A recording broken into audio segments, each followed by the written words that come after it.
जो भी चुनाव लड़ना चाहता है, जो भी एक दल का नेतृत्व संभालता है, उनको ये अरेस्ट करेंगे।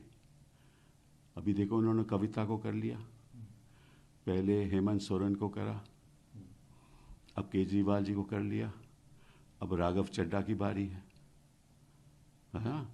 और उसके अगर नीतीश कुमार जी अगर इनके साथ दोबारा नहीं जाते तो हो सकता है कि वहाँ भी कुछ ऐसा होता।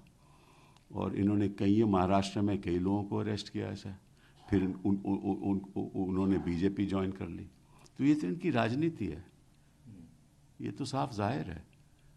और अगर कोर्ट्स चौकन्ना नहीं रहेंगे, खामोश रहेंगे, तो ऐसा चलता रहेगा। तो इस सरकार की जो मिनिस्टर ऑफ स्टेट है ना डी फैक्टो, वो ईडी है और साथ में मोस्ट ओबीडिएंट सर्वेंट भी है। तो ED should be given the खिताब of MOS, government of India. मैं तो शुरुआत से कह रहा हूँ ये बात कि अलायंस को इकट्ठा होकर इसकी खिलाफत करनी चाहिए। और जिस तरह से तानाशाही चल रही है और दुरुपयोग हो रहा है, और इस केस में है क्या, कुछ भी नहीं, ज़ीरो केस है।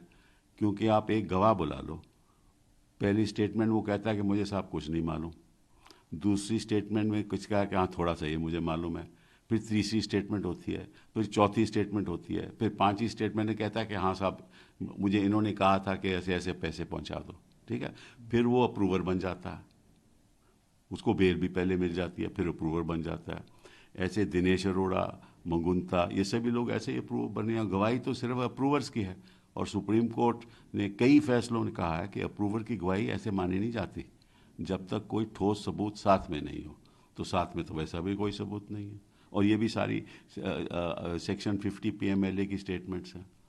तो इसमें कुछ है तो कुछ नहीं, लेकिन इन्होंने दिखाना है, देश की जनता को दिखाना है कि हम कितने स्वच्छ हैं। हालांकि ये मतलब कि जिनको इनको अरेस्ट करना चाहिए था उनसे तो इन्होंने बॉन्ड ले लिए, अब तो स्कीम भी खत्म हो गई, अब तो बॉन्ड भी नहीं इनको कोई दे सकता, ठीक है ना।